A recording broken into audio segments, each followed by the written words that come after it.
আপনি যাবেন? আমি যাবনি। বাবুর বউ কিনা আমার হাত ধরে টানাটানি করে? বাবুর বউ কিনা আমার হাত ধরে টানাটানি করে? আমাকে অসভ্য অসভ্য কথা বলে। কি আশ্চর্য! কি আশ্চর্য! দিদিমণি তো আপনারই বউ। ও কথা বলবি নি। কথা ছেড়ে দেখো। আমি তরঙ্গ রে বাবু। আমি তরঙ্গ রে বাবু। তরঙ্গ। নারায়ণ নারায়ণ নারায়ণ। তবে যৌবন তরঙ্গ ভঙ্গে। তবে যৌবন তরঙ্গ ভঙ্গে। একই অঙ্গ উপস্থিত প্রাণী। একই অঙ্গ উপস্থিত প্রাণী। প্রাণেশ্বরী। প্রাণেশ্বরী। কি? প্রাণেশ্বরী বললেই ও খুঁজে উঠবে। প্রাণেশ্বরী। যে প্রাণেশ্বরী মানে তুমি গেছো বলতে গেলে এতক্ষণ ধরে ঠিক ছিল। গুড মর্নিং ফ্রেন্ডস, নন্দিনীর জীবনযাপন ব্লগে সবাইকে স্বাগত। বলুন তো, রিহার্সাল দেখতে কেমন লাগে? দেখতে দেখতে বেশ সময় কেটে যায়। আর ছোটদের শেখানো, সে তো ভেরি ইন্টারেস্টিং।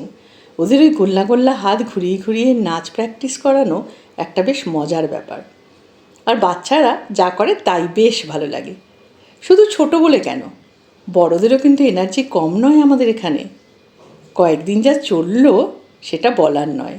বাপরে বাপ! ডিরেক্টর মশাই স্কুলে আছে বলে বাঁচোয়া। সন্ধ্যে 6টা বা 7টা যখনই নাটকের রিহার্সালের টাইম ঠিক হয়, উনি ঠিক হাজির। অথচ আমরা ওনার কাছে ভীষণ লজ্জিত, কারণ আমরা আমাদের সময়ে আমাদের কাজ সব কিছু করে কখনোই ঠিক টাইমে আসতে পারিনি। ওনাকেই প্রতিদিন প্রায় অপেক্ষা করতে হয়েছে। প্রতিদিন মানে সপ্তাহে 3-4 দিন আর কি। আমরা একদম ভীষণভাবে যাচ্ছে তাই বলা যায় আমাদেরকে। কারণ কাউকে যদি সময় দেওয়া হতো 8টা, সে আসছে হয়তো 10টা 30। কাউকে বলা হতো অ্যাটলিস্ট 9:30 ঢুকতেই হবে, সে এলো হয়তো রাত 11টায়। রিহার্সাল আমাদের চললো প্রায় 1টা অবধি। পরের দিন আবার অফিস বা বিভিন্ন রকম কাজে আমাদের বেরিয়ে যেতে হয়। মানে ব্যাপারটা কিন্তু বেশ থ্রিলিং, আর বেশ এনার্জি না থাকলে এইভাবে কিন্তু করা যায় না। নাচ আর নাটকের প্র্যাকটিস আমরা দেখতে পেলেও গান বা কবিতা যে যা নিজের ঘরেই করেছে। আমাদের মেকআপ ম্যান দারুণ ছিল, তার নাম বুবু। দিদিমার মেকআপ যে করেছে, আমাকে একদম দিদিমাই লাগছে। তারপর তো নন্দী, ফিঙ্গি, নারদ, তাদেরও নানা রকম মেকআপ, এক একজনের ডাবল ডাবল রোল, মানে সেগুলো কিন্তু আমরা বেশ উতরে দিয়েছি। এরকম নয় মানে এইভাবে কষ্ট করে করে রাজাদাকে কখনো কখনো অনেক দুঃখ দিয়েও আমরা কিন্তু ভালোভাবেই নাটকটাকে উতরে দিয়েছি। বেশ ভালোই হয়েছিল। আপনারাও দেখুন কিছু কিছু অংশ, দেখুন কেমন লাগে। থাক বাবা, আমার ঘাট হয়েছে।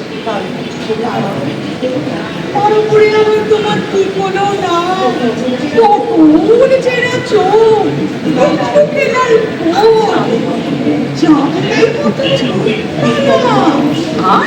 একধার নেই গরম তোমার মাথা। কি আশ্চর্য! কোথায় পালা হচ্ছে? একেবারে এখান থেকে সেজে দিতে চলেছ? খবরে অবধ আমি সত্যিকারের নারদ। ওরে বাবা রে, এ কি হলো রে? সোনার ঘর হাত বদলা করতে হতে ঠ্যাপস হয়ে গেল, এটো সাত কথা নিজেরাই বদলা বদলি হয়ে গেছে। আমাকে জানাতে ভুলবেন না কিন্তু। লাইক, শেয়ার, কমেন্ট করে জানাবেন আমার ভিডিও ঠিক কেমন হলো।